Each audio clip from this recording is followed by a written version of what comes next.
அனைவருக்கும் அன்பு வணக்கம்.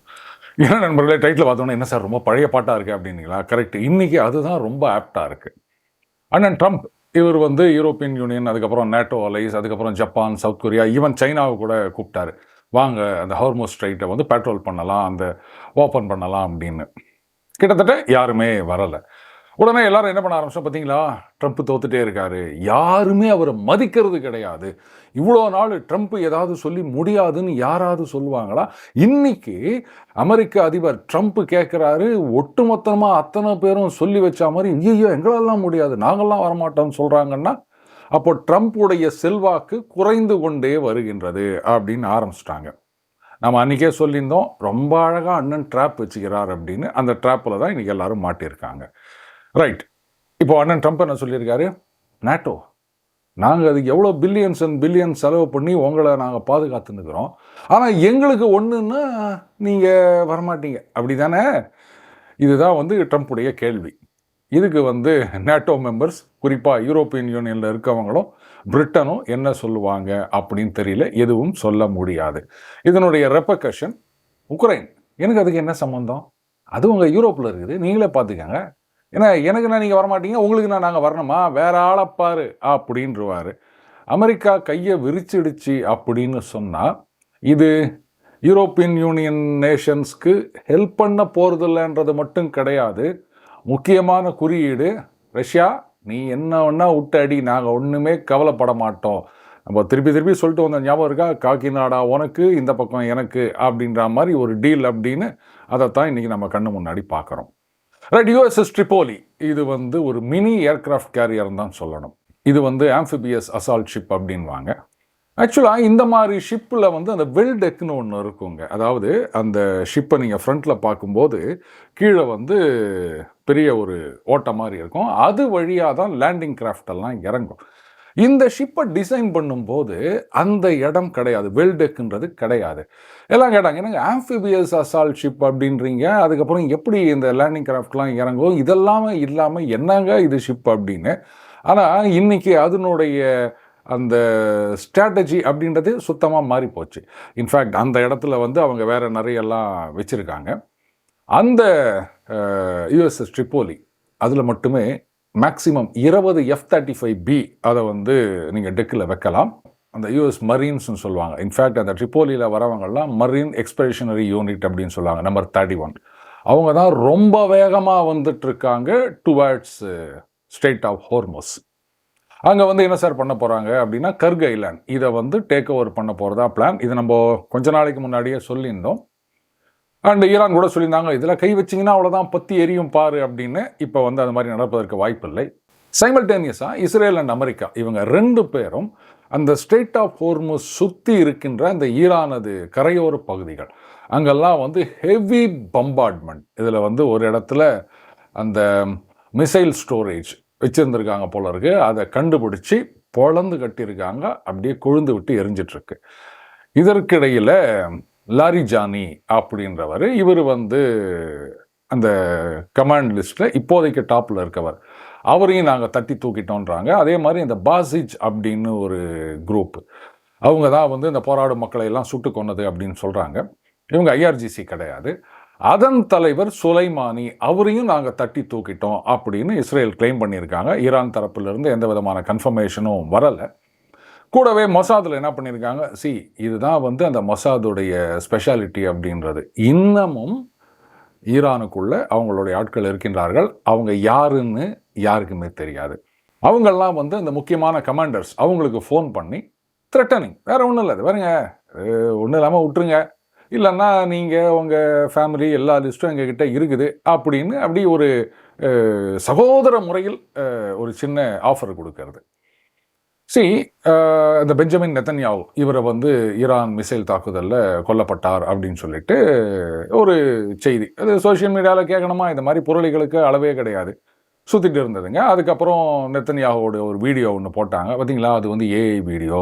அவருக்கு வந்து இந்த கையில் வந்து 6 விரல் இருக்குது. அதுக்கப்புறம் அவர் காப்பி இப்படி ஒரு வாய் குடிச்சிட்டு கீழே கொண்டு வராரு, அந்த காப்பி குறையவே இல்லை. இது வந்து அவங்க ஏஐ வச்சு பண்ணியிருக்காங்க அப்படின்ன உடனே நிறைய பேர் செத்து போயிட்டார் அப்படின்னு. இன்னும் சில பேர் கூட செத்து போயிட்டார் அப்படின்னு கன்ஃபார்ம் பண்ணாட்டா கூட அவர் வெளியிலேயே வரல. எப்படி இந்த பக்கம் வந்து மொஜாபா கமைனி வெளில வரலையோ, அதே மாதிரி நெத்தன்யாவும் வந்து காணவே காணங்க, அவர் வீடியோவும் இல்லைங்க அப்படின்லாம் வந்து சொல்லிட்டு இருந்தாங்க. இப்போ இந்த பக்கம்தான் வந்து தலைவர்களை தட்டி தூக்கியிருக்காங்க அப்படின்றது நல்லாவே புரியுது. சரி, இந்த கர்க் ஐலாண்டு டேக் ஓவர் பண்ணுறதுனால என்ன ரெப்பர்கஷன், இதுதான் வந்து இன்றைக்கு முக்கியமான விஷயம். கர்க் ஐலாண்ட் அப்படின்றது கிட்டத்தட்ட ஒரு 22 ஸ்கொயர் கிலோமீட்டர் இருக்கும் அப்படின்றாங்க. அங்கிருந்து தான் ஈரானது அந்த ஆயில் ஏற்றுமதி எல்லாமே வந்து போகுதுங்க. அதில் கை வச்சாங்கன்னா, இன்ஃபேக்ட் அதை வந்து கொஞ்ச நாளைக்கு முன்னாடி ஒரு 2-3 டேஸ் முன்னாடி வந்து அமெரிக்கா சும்மா ஹெவி பம்பார்ட்மெண்ட். ஆனால் அங்கே இருக்கின்ற அந்த ரேடார் ஸ்டேஷன் ஆகட்டும், இல்லை லான்ச்சிங் பேட் ஆகட்டும், அதுக்கப்புறம் அந்த ரன்வே அதுவாகட்டும், அதுக்கப்புறமா அந்த ஐஆர்ஜிசி, அந்த மிலிட்ரி, இவங்களுடைய கமாண்ட் போஸ்ட்டு, இதெல்லாம் தான் நொறுக்கியிருக்காங்களே தவிர அந்த பைப் லைனையோ இல்லை அந்த ஆயில் ஸ்டோரேஜையோ ஒன்று கூட பண்ணலை. Heavy bombardment. ஆனால் இதை மட்டும் விட்டு வச்சுட்டாங்க. இது ட்ரம்ப் ஓப்பனாகவே சொன்னார், அவுட் ஆஃப் டீசன்சி நாங்கள் அதெல்லாம் பண்ணலை. ஏன்னா இதெல்லாம் நாங்கள் அடித்து உடைச்சோம் அப்படின்னு சொன்னால் இதை ரீபில்ட் பண்ணுறதுக்கு ரொம்ப நாள் ஆகும். அதே மாதிரி தான் உங்களுடைய எலக்ட்ரிசிட்டி செக்டார். அந்த கிரிட்டை உடைக்கணும்னா 1 மணி நேரம் போதும் எங்களுக்கு. அதுக்கப்புறம் டோட்டலாக அங்கே பவர் அப்படின்றதே இருக்காது ஈரானில். ஆனால் அதை திருப்பி கட்டமைக்கணும் அப்படின்னா பல வருஷங்கள் ஆகும். அதனால தான் நாங்கள் சும்மா விட்டு வச்சுருக்கோம் அப்படின்னு. இன்றைக்கு வந்து புஷேர் பக்கத்தில் ஒரு நியூக்ளியர் பவர் பிளான்ட்டு, அது பக்கத்தில் ஒரு ப்ரொஜெக்டைல், ஒரு மிசைல், ட்ரோன் ஆர் சம்திங், அது விழுந்து வெடிச்சிருக்கு அப்படின்றாங்க. பட் நியூக்ளியர் பவர் பிளான்ட்டுக்கு எந்த விதமான சேதமும் இல்லை அப்படின்னு இன்டர்நேஷனல் அட்டாமிக் எனர்ஜி ஏஜென்சி அவங்க ஒரு ஸ்டேட்மெண்ட் கொடுத்துருக்காங்க. ஈரான் தரப்புலையும் இது வந்து ஒன்றும் ஆகலை, பக்கத்தில் ஏதோ விழுந்திருக்கு அப்படின்னு தான் சொல்லியிருக்காங்க. இதுவும் வந்து ஒரு ட்ரெய்லர் மாதிரி தான் வச்சுக்கணும். நம்ம அணுகுண்டு வீசணும்னு அவசியம் கிடையாது. நியூக்ளியர் பவர் பிளான்ட்டை போட்டு தள்ளினாலே அது மிகப்பெரிய சேதத்தை விளைவிக்கும். ஆனால் அந்த அளவுக்கு யாரும் போக மாட்டாங்க அப்படின்னு நினைக்கிறேன். ஏன்னா இது வரைக்கும் எந்த யுத்தத்திலையும் இந்த மாதிரி நம்ம கேள்விப்பட்டதில்லை. அதனால் எந்த ஒரு நாடாக இருந்தாலும் இந்த அளவுக்கு போக மாட்டாங்க அப்படின்னு நான் நம்புகிறேன். ரைட். இப்போது ட்ரம்ப் இவருடைய அடுத்த அடி என்ன அப்படின்னா, சரி மரைன் ஃபோர்ஸஸ்லாம் வந்தாங்கன்னா, அந்த கர்க் ஐலாண்டை டேக் ஓவர் பண்ணாங்கன்னா, அவங்க வந்து அந்த பக்கத்துலேருந்து மிசைல் விட்டு அடிச்சுட்டே இருக்க போகிறாங்க. என்ன ஷீல்டு அப்படின்னா, இறங்குறதுக்கு முன்னாடி நிறைய விஷயங்கள் இருக்குது. அவங்க நேரடியாக கர்க் ஐலாண்ட் போயிட்டு அதை ஆக்குபை பண்ணணும்னு அவசியம் இல்லை. வேற ஒரு இடத்துல பேஸ் வச்சுட்டு, பக்கத்தில் ஒரு 100 கிலோமீட்டரில் பேஸ் வச்சுட்டு, அந்த F-35 மூலமாக இந்த பார்டரில் இருக்கிற இன்ஃப்ராஸ்ட்ரக்சர் எல்லாத்தையும் அடித்து நொறுக்குவாங்க. முக்கியமாக அவங்களுடைய அந்த லான்ச் சைட்ஸ், இது மோஸ்ட்லி அவங்க வந்து அதாவது 31 கமாண்டர்ஸ்னு வச்சுருக்காங்க. இதெல்லாம் வந்து அண்டர் கிரவுண்டில் வச்சுருக்காங்க. வேணும்னும் போது அவங்க வந்து மிசைலை ஓப்பன் பண்ணிட்டு போயிடுவாங்க. ஸோ இதை கண்டுபிடிக்கிறது தான் பெரிய கஷ்டம் அப்படின்னு. They have eyes and ears everywhere. அதனால் வந்து விரைவிலேயே கண்டுபிடித்து விடுவார்கள். இந்த ட்ரிப்போலி அங்கே போகிறதும் இந்த போர் அடுத்த கட்டத்தை நோக்கி நகர்கின்றது. சரி, எல்லாரும் நினைக்கிற மாதிரி ட்ரம்ப் வந்து பின்வாங்கி விடுவார், அவர் வந்து ரைட்டு வெற்றி வெற்றி அப்படின்னு அந்த கடையில் கப்பு வாங்கிட்டு போன மாதிரி ஏதாவது பண்ணுவார் அப்படின்னு நினைக்கிறதெல்லாம் ரொம்ப ரொம்ப தப்புங்க. ஏன்னா அமெரிக்க ஜனாதிபதியை பொறுத்த வரைக்கும் நம்ம ஊர் ஆட்சி முறை மாதிரி கிடையாது. அந்த ஸ்டேட் எலெக்ஷன் வருது, அதுக்கப்புறம் அடுத்த வருஷம் இந்த ஸ்டேட் எலெக்ஷன் வருது, இன்னும் வந்து 50 வருஷத்துக்கு நாமளே வந்து சிஎம்மா பிஎம்மா இருக்கணும் அப்படின்றதெல்லாம் கிடையாது. மிஞ்சி மிஞ்சி போனால் 2 டேர்ம் தான். அமெரிக்க ஜனாதிபதிகளுக்கு ரீஎலெக்ஷன் அதுதான் கவலை. அண்ணனுக்கு அதை பற்றி இப்போ கவலை கிடையாது. ஏன்னா இப்போதைக்கு, அந்த இப்போதைக்குன்றதை அண்டர்லைன் பண்ணி வைங்க, அவருக்கு அடுத்த டேர்முக்கு சான்ஸ் கிடையாது. ஸோ அவருடைய இப்போ நோக்கமெல்லாம் அந்த மிட் டேர்ம் அதில் ஜெயிக்கணும் அப்படின்னு. So basically it is about survival. ஒருவேளை மறுபடியும் ஒரு 3வது தடவை வரணும் அப்படின்னு நினச்சார்னா அதுக்கு என்ன வழி இருக்குதுன்னு தெரியல. பட் எதுவாக இருந்தாலும் செனட், காங்கிரஸ் ரெண்டுத்துலேயும் அவங்களுக்கு வந்து மெஜாரிட்டி வேணும். ஸோ மிட் டேர்ம் எலெக்ஷன் அப்படின்றது ரொம்ப ரொம்ப முக்கியம். அப்படி இருக்கச்ச இதில் பின்வாங்கிறதோ இல்லை வந்து சும்மாவானா வெற்றி வெற்றி அப்படின்னு ட்ரம்பட் ஊதிட்டு வெளில வரதோ நடக்காத காரியம். மோரோவர் நம்ம அன்றைக்கே பார்த்தோம், சவுதி அரேபியாவிலேருந்து எல்லாரும் வந்து ப்ரெஷர் பண்ணிட்டுருக்காங்க. இந்த தடவை கையை வச்சுட்டோம், இதை வந்து விடக்கூடாது, இந்த பாம்பு அடிச்சுட்டு விடக்கூடாது அப்படின்னு சொல்லுவாங்க. அடிபட்ட பாம்பு அடிபட்ட புலியெல்லாம் சும்மா இருக்காது அப்படின்னு. இந்த தடவை ஈரானை இவங்க சும்மா விட்டுட்டாங்கன்னு சொன்னால் அதுக்கப்புறம் இதில் இன்னொரு ஆச்சரியமான விஷயம், இது நாள் வரைக்கும் இஸ்ரேல் மட்டும்தான் வந்து ஈரானை பார்த்து பயந்து கொண்டு இருந்தது. மற்ற நாடுகளுக்கும் பயம் அப்படின்னு சொல்ல மாட்டாலும் ஒரு எரிச்சல் அப்படின்னு சொல்லலாம். ஏன்னா இந்த பக்கம் ஹெஸ்புல்லா, அந்த பக்கம் ஹமாஸ் அப்படின்னு அவங்கள விட்டு கொச்சல் குத்துருந்தாங்க. நாங்களே வந்து உங்களை அடிப்போம், எங்களுடைய கெப்பாசிட்டி இன்க்ரீஸ் ஆச்சுன்னா அப்படிலாம் சொல்லிட்டு இருந்தாங்க. ஆனால் இன்னைக்கு இஸ்ரேல் என்னெல்லாம் ஃபேஸ் பண்ணுறாங்களோ அதையெல்லாம் இந்த மிடில் ஈஸ்ட் கண்ட்ரிஸ் எல்லாரும் ஃபேஸ் பண்ணிட்டு இருக்காங்க. இது ஈரானை பொறுத்த வரைக்கும் ஒரு விஷயத்தில் அட்வான்டேஜ், இன்னொரு விஷயத்தில் வந்து மிகப்பெரிய மிஸ்கால்குலேஷன். இவங்க வந்து வெறும் இஸ்ரேலை மட்டுமே அடிச்சுட்டு இருந்தாங்க அப்படின்னு சொன்னால் வேலைக்கு ஆகாதுங்க. ஏன்னா இங்கேருந்து சவுதியில் இருக்க சிஸ்டம் இதெல்லாம் வந்து அவங்க இஸ்ரேலுக்கு ட்ரான்ஸ்ஃபர் பண்ணாங்கன்னா அது குறைய அங்கே வந்துகிட்டே இருக்கும். அதனால தான் சைமெல்லாம் அவங்க வந்து ட்ரோன் அப்படி இப்படின்னு Saudi Arabia, Qatar, Bahrain, Dubai இப்படின்னு எல்லாத்தையும் அடிச்சுட்டு இருக்காங்க. ஸோ தட் யாரும் அங்கே இருக்கிற அந்த ஏர் டிஃபென்ஸ் சிஸ்டத்தை மூவ் பண்ண முடியாது அப்படின்றதுக்காக. அடுத்தது இந்த ட்ரோன்ஸ், இதுக்கெல்லாம் அந்த நம்பர் ஆஃப் ட்ரோன்ஸ் அப்படின்றது வந்து ரொம்பவே குறைஞ்சிடுச்சுங்க ஈரான்லேருந்து அனுப்புறது. இதை வந்து அவங்க மிசைல்ஸ் வச்சுலாம் இன்டர்செப்ட் பண்ணுறது கிடையாது. CRAM அப்படின்னு ஒரு சிஸ்டம் இருக்குது. அந்த கன் அதை வந்து ரேடாரோட கனெக்ட் பண்ணிவிட்டு இப்போது நம்ம இந்தியாவில் அதை பண்ணியிருந்தோம், அதே மாதிரி தான் அவங்களும் பண்ணிகிட்ருக்காங்க. ஸோ மில்லியன் கணக்கில் மிசைலை யூஸ் பண்ணாமல் வெறும் அந்த கன்னை வச்சுட்டு அவங்க வந்து அந்த ட்ரோன்ஸ் எல்லாம் ஷூட் பண்ணிகிட்ருக்காங்க. இதில் துபாய் அது வந்து ஒரு பிஸ்னஸ் சென்டர், அது கொஞ்சம் அடி வாங்கியிருக்கு. அந்த பஹ்ரைனில் வந்து டீசாலினேஷன் பிளான்ட்டு, பட் பெரிய டேமேஜ் இல்லை ஆஸ் ஆஃப் நவ். ஆனால் இதுவும் வந்து ஈரானுடைய ட்ரெய்லர் அப்படின்னு சொல்கிறாங்க. அது பாருங்கள், when push come to show, நாங்கள் வந்து அதையும் அடிப்போம் அப்படின்னு. பட் அந்த அளவுக்கு வந்து அமெரிக்கா இதை விட்டு வைக்குமான்னு தெரியல. சரி, இப்போ வந்து நேட்டோ நாடுகள் ஆர் யூரோப்பியன் யூனியன் நாடுகள், அமெரிக்காவுடைய அலைஸ், இவங்கெல்லாம் வந்து நாங்கள் யாரும் வர முடியாது அப்படின்னு சொல்லிட்டாங்க. சைனா வந்து வரப்போகிறது கிடையாது. இல்லை, ரஷ்யா அண்ட் இந்தியா 2 பேரை மட்டும் பேரை சொல்லி அழைப்பு விடுக்கவில்லை Trump. China, South Korea, Japan, Britain, France and other nations அப்படின்னு சொன்னார். அஃப்கோர்ஸ் ரஷ்யா அங்கே சண்டை போட்டுட்டு இருக்காங்க, அதனால் வர முடியாது. இந்தியாவை பொறுத்த வரைக்கும் 2 விஷயம் நான் பார்க்குறேன். ஒன்று வந்து we have our naval assets in position, அதனால் செப்பரேட்டாக ஒரு அழைப்பு விடுக்கணும்ன்ற அவசியம் கிடையாது. அண்டு ட்ரம்ப்புக்கு இதில் ஒரு அட்வான்டேஜ் என்னென்னா, இந்தியா வந்து ஈரானோட பேசிகிட்டு இருக்கோம், அமெரிக்காவோடையும் பேசுகிறோம், ஈரானோடையும் பேசுகிறோம், நம்ம சைனாவோடையும் பேசுகிறோம், ரஷ்யாவோடையும் பேசுகிறோம். நம்ம ஷிப்பெல்லாம் வந்துட்டுருக்கு. இதனால் அந்த ப்ரெஷர் ஈஸ் ஆகுதுங்க. ஏன்னா இந்த நம்ம ஊரில் விலை ஏறல, ஆனால் உலகத்தில் பல நாடுகளில் வந்து பெட்ரோல் டீசல் விலை ஏறிடுச்சு. அமெரிக்காலேயே ஏறிடுச்சு. அவங்க ஏராளமாக எக்ஸ்போர்ட் பண்ணுறாங்க, அங்கேயே விலை ஏறிடுச்சு. 20% மேலே ஏறிடுச்சு. ஏன்னா அவங்க வந்து வேர்ல்டு மார்க்கெட் ரேட் அதுக்கேற்ற மாதிரி தான் வந்து அது விலை ஃபிக்ஸ் பண்ணுவாங்க. ஸோ இந்தியா இங்கே வந்து அந்த க்ரூடெல்லாம் ஆஃப்டேக் எடுத்துக்கிறாங்க அப்படின்னு சொன்னால் அப்போ அந்த ப்ரெஷர் குறையும், அந்த விலை ஏறுவது தடுக்கப்படும். அதனால் ட்ரம்ப்புக்கு இது பிரச்சனை கிடையாது. இப்போது இந்தியா வந்து நீங்களும் வந்து நேவி அனுப்புங்க அப்படின்னு லெட்டஸே நாமளும் ஒத்துக்குன்னு நேவியை அனுப்புகிறோன்னு சொன்னால் அப்போது அந்த க்ரூட் ஆயில் டேங்கர்ஸ் அதெல்லாம் வந்து ஸ்ட்ரெய்ட் ஆஃப் ஹோர்முஸில் வர்றதுக்கு first of all Iran permission கொடுக்க மாட்டாங்க. கிளியர் ஆன பிறகு, ஈரானை நொறுக்கின பிறகு தான் அந்த டேங்கர்ஸ்லாம் மூவ் ஆகும். ஸோ அது வரைக்கும் இந்தியாவுக்கான எண்ணெய் தட்டுப்பாடுன்னு இருக்கும், எண்ணெய் விலை ஏறும்.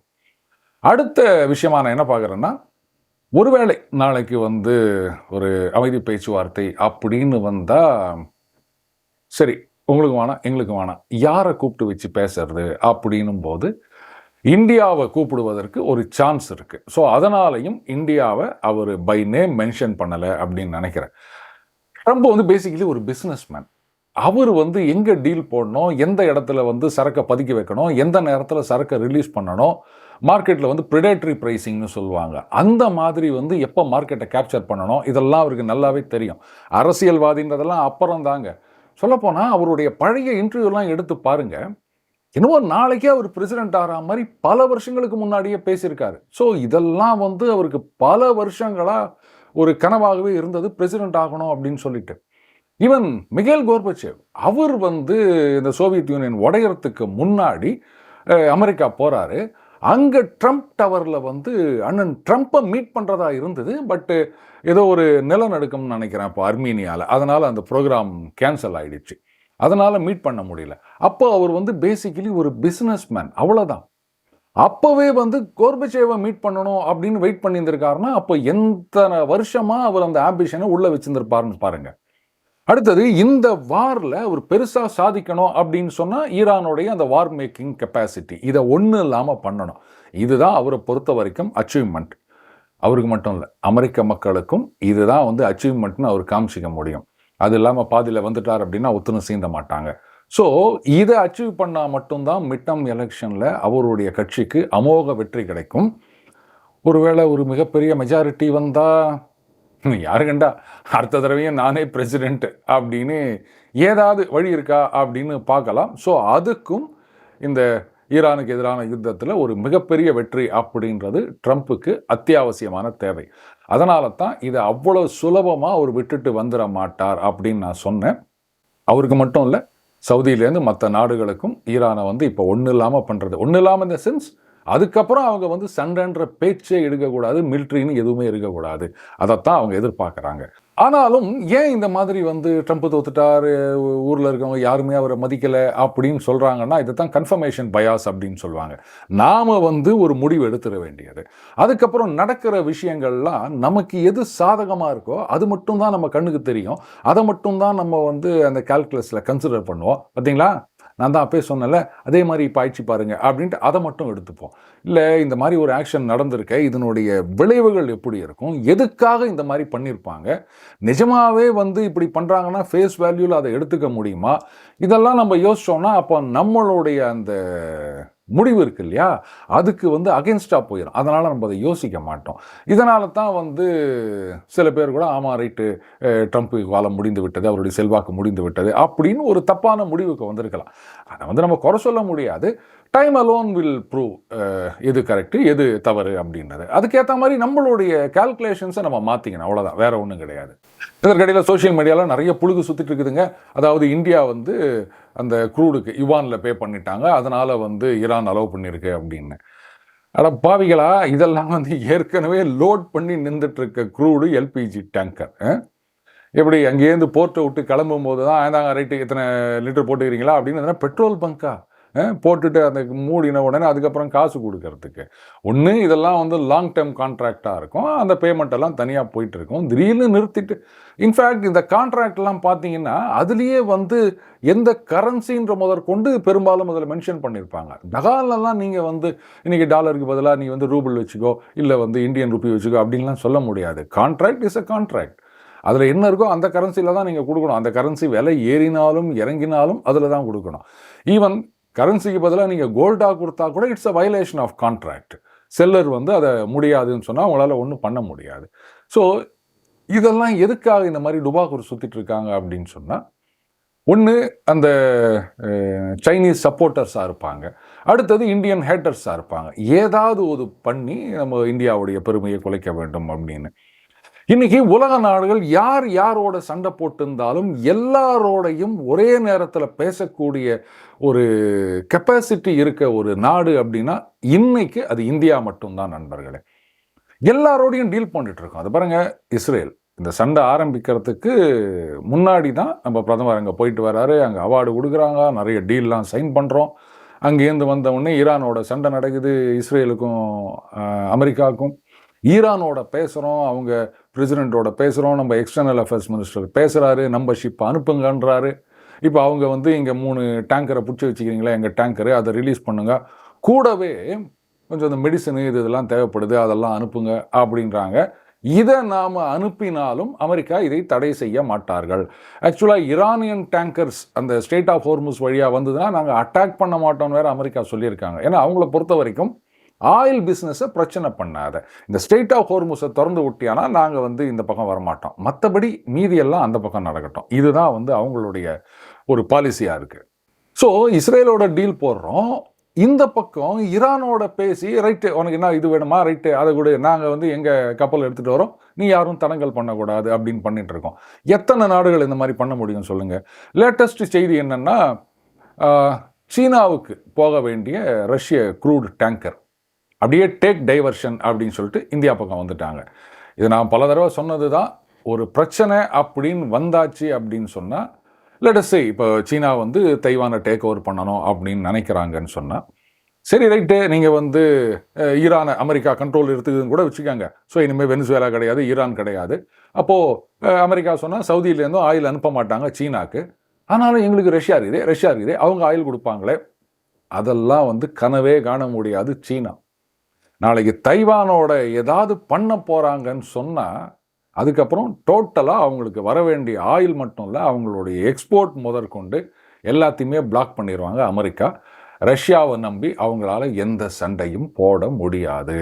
பேசிக்கலி சீனாவை பொறுத்த வரைக்கும் எக்ஸ்போர்ட்டை மட்டுமே பெரிய அளவில் நம்பிட்டு இருக்க ஒரு நாடு. அந்த எக்ஸ்போர்ட் அடி வாங்கிச்சு அப்படின்னு சொன்னால் அவங்களால வந்து சர்வைவ் ஆகிறது ரொம்ப ரொம்ப கஷ்டம். சார் அவங்கக்கிட்ட தான் ஏராளமாக பணம் இருக்குது, ஃபாரின் கரன்சி ரிசர்வ் இருக்குது, ட்ரெஷரி பாண்ட்ஸ் இருக்குது, எல்லாம் கரெக்டுங்க. முதல்ல ஒரு விஷயம் புரிஞ்சுக்கணும், எக்ஸ்போர்ட் நின்று போச்சு அப்படின்னு சொன்னால், நீங்கள் தயாரித்து வச்சதெல்லாம் வந்து ஏற்றுமதி பண்ண முடியல அப்படின்னு சொன்னால், ஃப்ரெஷ்ஷாக ப்ரொடக்ஷன் இருக்காது எந்த கம்பெனிலையும். இருங்க, இருக்கிற ஸ்டாக்கே எங்களால் வந்து விற்க முடியல, ஏன்னா எல்லாத்தையும் வெளியில் தான் விற்றானோ, உள்ளுக்குள்ளே விற்க முடியாது, ரைட்? ஏன்னா வெளி மார்க்கெட்டை நம்பி தான் அவங்க வந்து கம்பெனியை ரன் பண்ணிட்டு இருக்காங்க. அப்போ ஸ்டாக்கு குவிஞ்சி கிடக்குது, இதை விற்க முடியல, இதுக்கு மேலேயும் நான் உட்காந்து ப்ரொடியூஸ் பண்ணிட்டு இருக்கணுமா? அதனால் ஒரு 2 மாதம் 3 மாதம் ஆர் அட்லீஸ்ட் ஒரு 2 வாரமாவது கம்பெனியை இழுத்து போடு அப்படின்வாங்க, நிலைமை சீராகின்ற வரைக்கும். அப்போ அதில் வேலை செய்கிற கோடிக்கணக்கான பேருக்கு சம்பளம் எப்படி கொடுப்பாங்க? ஒரு மாதம் நாங்கள் கம்பெனியை மூட்டோம், இருந்தாலும் நாங்கள் உங்களுக்கு சம்பளம் கொடுக்குறோம் அப்படின்வாங்களா? சரிங்க, கவர்மெண்ட் கிட்ட இவ்வளோ காசு இருக்குது, அவங்க வந்து இதை இங்கே ஒருத்தர் சொல்லிட்டு தெரிவார், ஜனங்க பாக்கெட்டில் காசை போடு, மாதம் 5000 ரூபா போடு அப்படின்னு. அந்த மாதிரி கொடுத்தா என்ன ஆகும் அப்படின்னா கட்டுப்படி ஆகாது. அங்கே இருக்கிற ஒர்க் ஃபோர்ஸு அவங்களுக்கெல்லாம் வந்து மாதம் சம்பளம் கொடுக்கணும் அப்படின்னு சொன்னால், அதுக்கப்புறம் அரசாங்க கஜானா அப்படின்றது ஒரு ஆச்சரியம் பார்த்தீங்களா? கம்யூனிச நாடு, அவங்க வந்து இலவசம் கொடுக்க மாட்டாங்க, ஆனால் இங்கே நாம் இலவசம் கொடுத்துன்னுக்குறோம். பரவாயில்ல, அவ்வளோ பணம் கொட்டி வச்சுக்கிற ஒரு நாடே இலவசம் கொடுக்க மாட்டுது, ஆனால் நம்ம கடன் வாங்கிட்டு இலவசங்களை அள்ளி விட்டுனுக்குறோம் எல்லா மாநிலங்கள்லையும். சரி, ரைட், என்ன பண்ணுறது? இது வந்து கம்யூனிச சோசியலிச பாப்புலிச சித்தாந்தம் அப்படின்னு எடுத்துக்க வேண்டியது தான். இப்போது மார்ச் ஆர் ஏப்ரலில் வந்து நம்ம அண்ணன் ட்ரம்ப் சீனாவுக்கு போகிறதா இருக்குங்க. அது உடனே நடக்குமா இல்லை தள்ளி போடுவாங்களா இந்த டென்ஸ் சிச்சுவேஷனில் அப்படின்னு தெரியல. இப்போ வந்து ட்ரம்ப் ஒரு பொசிஷன் ஆஃப் ஸ்ட்ரென்த்தில் இருக்கார். இனிமேல் சீனா வந்து இது பாருங்க, நாங்கள் வந்து இந்த ரேர் இடத்துலாம் அனுப்ப மாட்டோம், நீங்கள் என்ன இது மாதிரிலாம் பண்ணிருக்கிறீங்க, நாங்கள் இதை நிறுத்திடுவோம் அப்படிலாம் மிரட்ட முடியாது. இனிமேல் வந்து டீல் போடு அப்படின்னா போட்டாக வேண்டிய நிலைமையில தான் சீனா இருக்காங்க.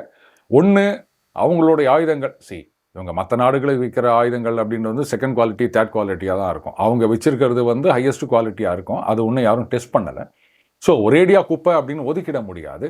பட் ஸ்டில் அமெரிக்கா மாதிரியான ஒரு சக்தி, அவங்கக்கிட்ட மிலிட்ரி பவர் மட்டும் இல்லைங்க, எக்கனாமிக் பவரும் இருக்குது. இந்த அலைஸ் நட்பு நாடுகள், இதுதான் எப்படி திமுகவுக்கு கூட்டணி பலம் அப்படின்னு சொல்கிறோமோ அந்த மாதிரி தான் அமெரிக்காவுக்கு அவர்களுடைய அலைஸ் மிகப்பெரிய பலம். அடுத்தது அவங்களுடைய அலைஸ் எல்லாருக்குமே சீனாவை கண்டா ஆகாது. ஜப்பான் எடுத்துக்கோங்க, சீனாவோட பெரிய தகராறு ஓடினுக்குது அந்த ஒரு தீவுக்கு வந்து உங்களுக்கா எங்களுக்கா அப்படின்னு. சவுத் கொரியா அங்கே தாட் சிஸ்டம் வச்சாங்க, வைக்கும்போதே சீனா வந்து அதெல்லாம் நீங்கள் வைக்கக்கூடாது, நீங்கள் எங்கள் நாட்டை உழவு பார்க்குறீங்க அப்படி இப்படின்னாங்க. அதை வச்சுருந்தாங்க, இப்போ அதை டிஸ்மேண்டில் பண்ணி அந்த பக்கம் மிடில் ஈஸ்ட்டுக்கு கொண்டு போயிடுறாங்க. ஸோ சவுத் கொரியாவோட பிரச்சனை, அந்த நார்த் கொரியா மூலமாக சீண்டி விட்டுட்ருப்பாங்க. இந்த பக்கம் மிடில் ஈஸ்ட் கண்ட்ரீஸ் ஈரானுக்கு சப்போர்ட் பண்ணால் அவங்களுக்கு பிரச்சனை, இந்தோனேஷியாவோட பிரச்சனை, தாய்லாந்தோட பிரச்சனை, இந்தியாவோட பிரச்சனை, எல்லாரோடையும் அவங்களுக்கு பிரச்சனை இல்லாத ஒரு நாடு சொல்லுங்கள். ஈவன் அந்த கசகஸ்தான், தஜிகிஸ்தான், அவங்களோட கூட இவங்க பிரச்சனை பண்ணின்னுக்கிறாங்க. அது நான் நினைக்கிறேன், ஒரு காலத்தில் வந்து நாங்கள் தான் manufacturing hub of the world அப்படின்ன உடனே நம்மளை விட்டா வேற கதி இல்லை அப்படின்னு ரொம்ப திமிரில் போயிட்டாங்க போலகுது. அதனால தான் சுத்தீரம் எல்லாரோடையும் சண்டை வலிச்சுன்னுக்கிறாங்க. இதுதான் இந்த கர்வம், அகங்காரம், இதுதான் வந்து சீனாவுடைய அழிவுக்கும் மிகப்பெரிய அடிக்கும் காரணமாக இருக்க போகின்றது. எல்லாரும் நினைக்கிற மாதிரி பாருங்கள், தைவானில் வந்து அவங்க மறுபடியும் அந்த ஏர்கிராஃப்டை வச்சு சுற்று போடுறாங்க, இங்கே சண்டை நடந்துட்டு இருக்கும்போது அவங்க தைவானை முழுங்க போகிறாங்க. சான்ஸே கிடையாது. கனவுல கூட சீனா அந்த மாதிரி ஒரு விஷயத்தை இப்போதைக்கு அட்லீஸ்ட் ட்ரம்ப் இருக்கிற வரைக்கும் நினச்சி கூட பார்க்க முடியாது. அதை ஞாபகம் வச்சுக்கோங்க. யூரோப்பியன் யூனியனை பொறுத்த வரைக்கும் இனிமேல் வருகின்ற காலகட்டங்கள் வந்து ரொம்ப ரொம்ப கஷ்டமாக இருக்க போதுங்க. இந்த பக்கம் அவங்க என்ன பண்ணியிருக்காங்க, ரஷ்யா வந்து நம்ம வந்து அட்டாக் பண்ண போது, அதனால் வந்து நம்ம மிலிட்ரிக்கு நிறைய செலவு பண்ணணும் அப்படின்னு ஏதோ கடன் கொடுக்குறாங்களாம். அதை வந்து இங்கே ஒத்துக்க மாட்டேன்றாங்க ஒரு சில நாடுல. பிரைம் மினிஸ்டர் ஒத்துக்கினாலும் பிரசிடென்ட் நம்ம ஊரில் கவர்னர் மாதிரி திருப்பி அனுப்பிச்சிட்டாரு. என்ன நினச்சிருக்கிறீங்க, என்ன கடன் கொடுக்குறான், இதை வந்து என்ன வட்டி, இத்தனை வருஷத்தில் நம்ம வட்டியை எவ்வளோ கட்டணம் போலகுது, நாம் மிலிட்ரிக்கு எவ்வளோ செலவு பண்ணணும், என்ன செலவு பண்ணணும் அப்படின்றத பிரசல்ஸில் எவனோ ஒருத்தன் உட்காந்து டிசைட் பண்ணுவானா? நமக்கு தேவைன்றதை நாம் தான் டிசைட் பண்ணுவோம், திருப்பி அனுப்பு அப்படின்ட்டாங்க. அமெரிக்காவுடைய நட்பும் உடச்சிக்கின்னு, ரஷ்யாக்கிட்டேயும் வந்து சண்டையை போட்டுக்கின்னு எத்தனை நாள் யூரோப்பியன் யூனியன் சர்வைவ் ஆகும் அப்படின்னு நினைக்கிறீங்க? இதில் அமெரிக்கா ரஷ்யா பிஸ்னஸ் ரிலேஷன்ஸ் அப்படின்றது வந்து 27 இந்த 26 இந்த ஈரான் சண்டையெல்லாம் முடிஞ்ச பிறகே வந்து மிகப்பெரிய அளவில் போகுதுங்க. அதுக்கப்புறம் சீனாவுடைய இம்பார்ட்டன்ஸும் குறைய போகின்றது. யூரோப்பியன் யூனியன் என்ன பண்ண போகிறாங்கன்னு தெரியல. புத்திசாலித்தனமாக யோசித்து சரி ரைட்டுங்க, எதுக்கு பிரச்சனை, எல்லாரோடையும் ஃப்ரெண்ட்லியாக போகலாம் அப்படின்னு சொன்னால் ஓகே. அதை விட்டுட்டு இல்லை நாங்கள் வந்து கல்லை கட்டிக்கின்னு எதையோ குடிச்சிட்டு கடலில் தலைகீழ தான் குதிப்போம் அப்படின்ற மாதிரி சீனாவோட நாங்கள் ரொம்ப நெருக்கமாக போகிறோம் அப்படின்னு ஏதாவது முடிவெடுத்தாங்கன்னா it will only speed up their fall. ஆனால் இப்போ இருக்கிற யூரோப்பியன் யூனியன் தலைவர்களை பார்க்கும்போது இந்த மாதிரி தான் பண்ணுவாங்க போல தெரியுது. Just wait and see. மீண்டும் அடுத்த ஒரு சந்திப்போம். வணக்கம்.